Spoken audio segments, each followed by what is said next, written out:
დავით ნარმანია გვერდება მერიდან სახელმწიფო დანამატების თემაზე, თუმცა სანამ და სხვა თემებზეც, რადგან სიუჟეტში იყო საუბარი, თუმცა სანამ საუბარს დავიწყებდეთ, გავიხსენოთ ერთად, რა შეფასებები აქვთ დანამატების პრაქტიკასთან ყოფილ თუ ამჟამინდელ პრემიერს თუ პარლამენტარებს. ყველაზე დიდი გადასწრომად მივთვლი პრემიერის გამოწერას და ის რაც მოხდა, ჩემთვის იყო ძალიან დიდი სტრესული იყო და ძალიან არ მომეწონა.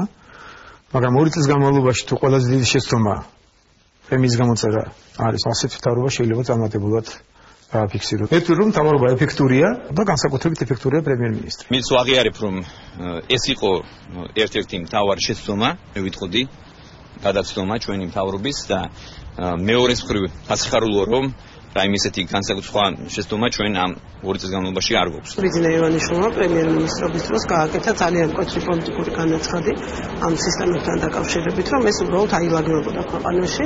რამოდენიმე თვე ეს ასეც იყო, მაგრამ მე როგორც ჩანს, ისევ ძველმა ჩვევებმა დაძლია ადამიანებს და ისევ გაგრძელდა ეს მახინჯე პრაქტიკა. ახალი საკრებულოები აირჩანა, როგორც ჩანს, უცებ გადაწყვიტეს, რომ აი ხა სასწრაფოდ სანამ რაიმე სხვა რეგულაცია ამოქმედებულა თვითმმართველობასთან დაკავშირებით უნდა მიიღონ ეს ახალი გადაწყვეტილებები და ბატონ დავით მოგესალმებით, თქვენ აი ძველი ჩვევების თქვა ტვირთი არა გაქვთ, თქვა რა შეეხება მეტი ხელფასის გამოწერას, იმავდროულად აი აცნობიერებთ, რომ ეს არის ძალიან არაპოპულარული ნაბიჯი, იყო არაპოპულარული ნაბიჯი დაკანონება ადმინისტრაციისთვის ლამის ორმაგი ხელფასების. რატომ წავხედით ამაზე? მოგესალმებით, მივესალმები ტელემაყურებლებს, პირველ რიგში და მე გავაკეთებ განმარტებას ამასთან დაკავშირებით.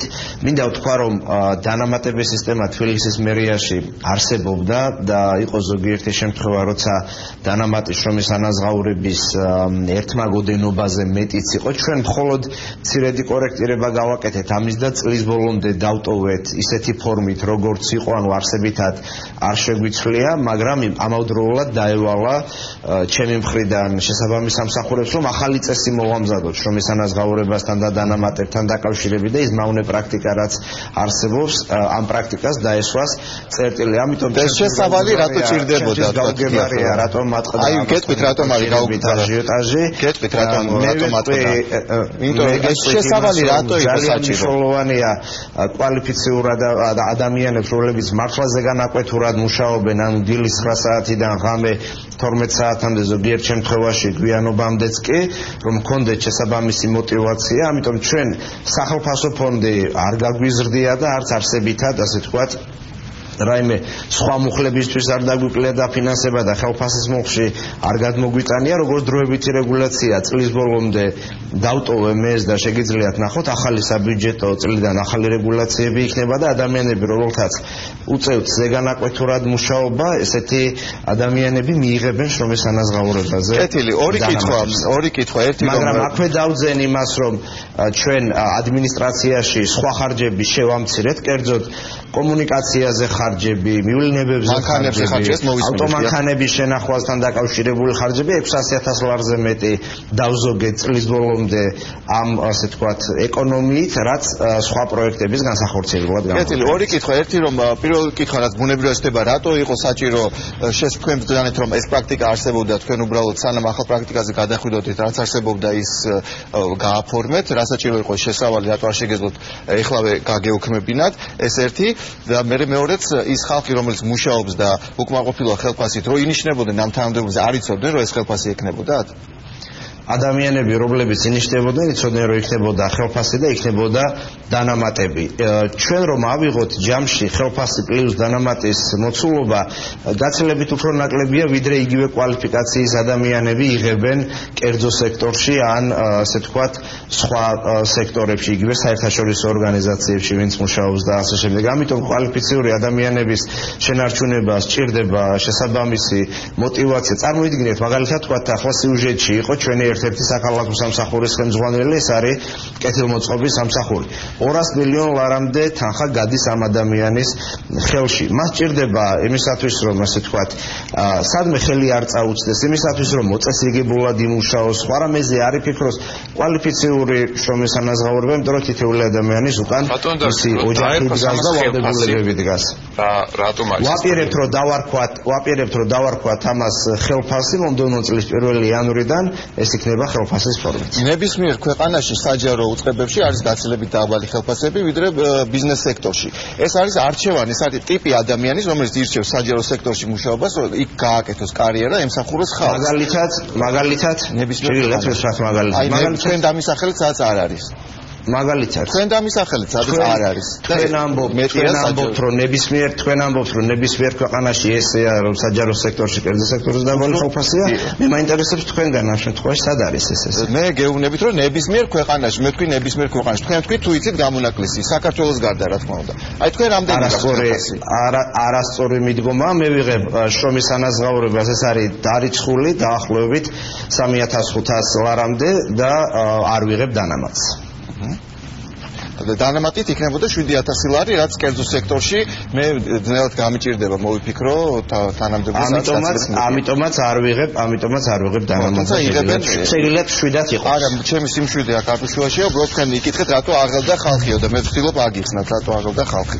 აგრეთვე აი სიუჟეტთან დაკავშირებით, თუ კი ეს ხალხი მუშაობს, შესაბამისად სასულიერო შედეგის დავინახოთ და აი ვიზუალურ შედეგს ვერ ვხედავთ, განსაკუთრებით ქუჩებში. რატომ ხდება ეს? აი ეს გზები რატომ არის? ეს მძიმე დანატოვარია, ჩემო აკაკი, რომელიც ჩვენ დავხვდა. ჩვენ ვნახეთ პროექტები და იქ სადაც ტექნიკური ხარვეზი იყო, გავასწორეთ ეს პროექტები და გაშვებულია ტენდერზე, შესაბამისად არ დარჩება არც ერთი მოუწესრიგებელი გზა, მათ შორის გზების მიმდინარე შეკეთებას ჩვენ ამ შემოდგომაზე ვივიწყებთ, რათა ზამთრის მძიმე პერიოდის გასვლის შემდეგ კიდევ უფრო მეტად არ გაუარესდეს გზები, ასე რომ ყველაფერს აქვს თავისი პროცედურები, ყველაფერს აქვს თავისი დრო და პროცედურების და დროის სრული დაცვით ამას ყველაფერს გავაკეთებთ. თქვენ შეგიძლიათ ნახოთ ძალიან ბევრი ტენდერები, რომლებიც ჩვენ გამოვაცხადეთ და ბევრ მათგანთან დაკავშირებით უკვე შერჩევისვა და დასრულებულია მიმდინარეობს დაკონტრაქტება, ბევრი მათგანი თვის ბოლომდე სრულდება და შესაბამისად დამატებით გაფორმდება კონტრაქტები კომპანიებთან, რომლებიც დაიწყებენ მუშაობას.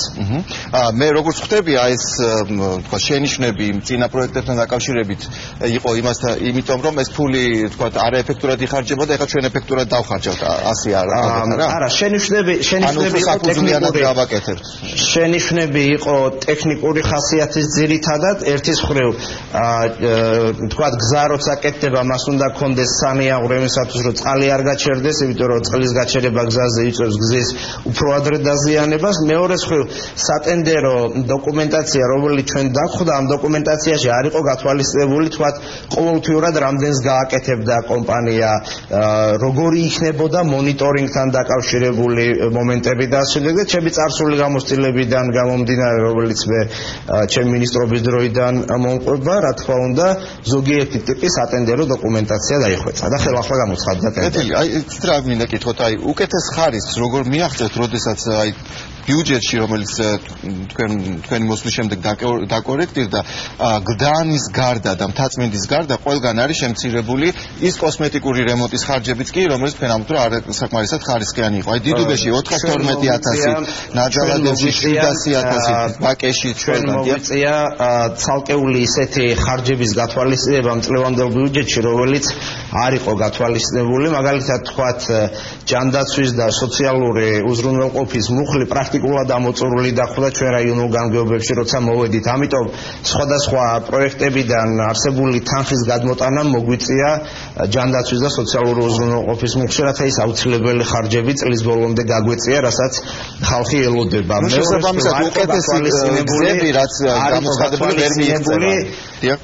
შესაბამისად არ იყო გათვალისწინებული, მაგალითად თქვათ ოლიმპიური სოფლის მიმდებარე ტერიტორიაზე წყლის და კანალიზაციის ხარჯები, არა და ოლიმპიადა მოდის 2015 წელს და სასწრაფოდ დასაწყებია სამუშაოები. არ იყო გათვალისწინებული დიღომში ასევე ოლიმპიური კომპლექსის მიმდებარე ტერიტორიის კეთილმოწყობა, რომელზეც მუნიციპალიტეტს გააჩნია ვალდებულება. ამიტომ თუ ჩვენ ამ პროექტებს დროულად არ დავიწყებდით, შესაბამისად ვერ მივაღწევდით იმ შედეგს სასურველ დროში. სისტემაში არ იყო გათვალისწინებული ასევე 2015 წელს დინამო სტადიონზე UEFA სუპერთასის გამართვასთან დაკავშირებული ხარჯები, კერძოდ სტადიონის კეთილმოწყობა და ინფრასტრუქტურის მოწესრიგებასთან დაკავშირებული ხარჯები. ანუ ფული არ არის საკმარისი. ძალიან სწრაფად არ დავიწყებთ, ვერ ვახცევთ. საჭიროებები და პრობლემები ქალაქში ბევრია, თქვენ თვითონაც ძალიან კარგად ხედავთ ამას. რესურსების შედარებით შეზღუდულია, ამიტომ გვიწევს რომ ასე ვთქვათ, ვიმუშაოთ მაქსიმალურად ინტენსიურად და მეტი დაფინანსება მოვიზნოთ. ამიტომაც ჩვენ მე უკვე დავმართე დონორ ორგანიზაციებთან კონფერენცია და ვთხოვე მათ დამატებითი დაფინანსება მომდევნო წლისთვის, რათა მეტი პრობლემების მოგვარება შევწყვეტოთ. თუმცა ის რაც თქვენ თქვით, უარყოფს იმ გავრცელებულ, ვთქვათ, რასაც საჯარო მოხელეები ამბობენ, რომ ეხა გზები არ კეთდება, იმიტომ ადრე ცუდად კეთდებოდა და ეხა ჩვენ უკეთ გავაკეთებთ. უბრალოდ ფული არ არის და შესაბამისად უკეთეს გზებს არ უნდა ელოდოს თბილისელები, არ უნდა ელოდონ. უნდა ელოდონ თბილისელები უკეთეს გზებს, ანუ ხარისხიან გზებს ერთის მხრივ და მეორეს მხრივ, აი მაგალითად ვთქვათ, მომდევნო წელს 100-მდე ქუჩაზე გამოიცვლება წყლის ბილები და შემდგომ მოხდება ზემოთ გზის გადაგება. აქედან გამომდინარე, თქვათ, ეს ის საკითხია, რომელზეც ასევე ვთანხმდებით წყალმომარაგების კომპანიასთან და შემდგომ საგზაო სამუშაოებს ჩვენ განვახორციელებთ. ამიტომ ბევრი პრობლემა რაც არსებობს, მომდევნო წელს იქნება დაძლეული, ანუ ყველაზე გადაუდებელი ნაწილი რაც არის ამას.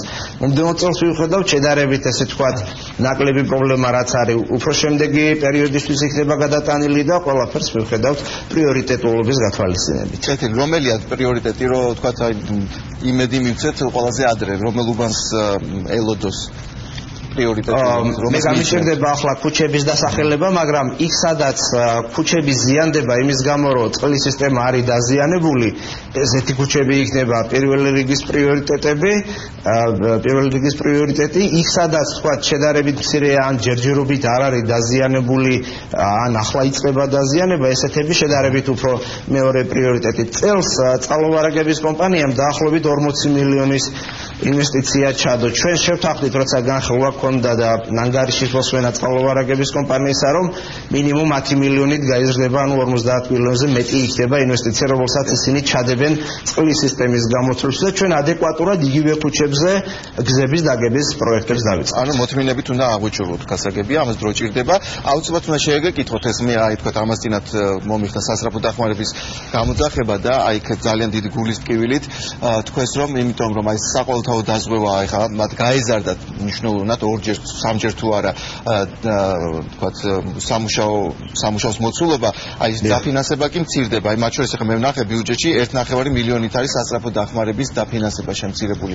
სასწრაფო დახმარების დაფინანსება არ მცირდება, ჩვენ 13 ახალი ავტომანქანა დავამატეთ სასწრაფო დახმარების სისტემას, მეორეს მხრივ ვაუმჯობესებთ გამოძახებასთან დაკავშირებულ მენეჯმენტს, მესამეს მხრივ ის ადამიანები, რომლებიც მუშაობენ სასწრაფო დახმარების სისტემაში და მართლა 24 საათიან რეჟიმში უწევთ მუშაობა, ანუ მათი სამუშაო რეჟიმი არის 24 საათის შემდგომ ისინი ისვენებენ, ამ ადამიანებისთვისაც ასევე მოვახერხეთ და მცირედით გავზარდეთ მათი შრომის ანაზღაურებით, რომ საკმაოდ დაბალი ანაზღაურება ჰქონდათ, ამიტომ ნაბიჯ-ნაბიჯ ვიყვებით ყველა. კეთილი და რომ დავამთავროთ იმით, რითაც დავიწყეთ, ეს არის საკადრო საკითხები. აგრეთვე უნდა კითხოთ, რომ აი ბიუჯეტიდან გამომდინარე, შარშანდელთან შედარებით წელს 125 კაცით იზრდება შტატი, ანუ ახალი სამუშაო ადგილები, ახალი ვაკანსიები, მაშინ როცა თქვენ მიიჩნევთ, რომ აი ძველი ხელისუფლების დანატოვარი არაეფექტური ბევრი კადრი მუშაობს და უნდა წავიდნენ.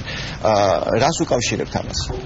თან აი ფული არ არის საკმარისი. ჩვენ მხოლოდ რამდენიმე ერთეული დავამატებთ, როცა გაიყო ჯანდაცვის და კულტურის სამსახური და ეს დამტკიცდა თბილისის საკრებულოზე, სხვა რაიმე არსებითი, ასე ვთქვათ, რაოდენობის ზრდა თბილისის მერიის სისტემაში არ იგეგმება. უბრალოდ ბიუჯეტში ეწერა, იმიტომ კითხეთ. ძალიან დიდი მადლობა. ვიტოვებთ იმედს, რომ ამ სამუშაოების მიმდინარეობასთან ერთად გვექნება საშუალება თქვენგან მოვისმინოთ, როგორ მიდის ეს პროცესი. დიდი სიამოვნებით. რეკლამის შემდეგ კი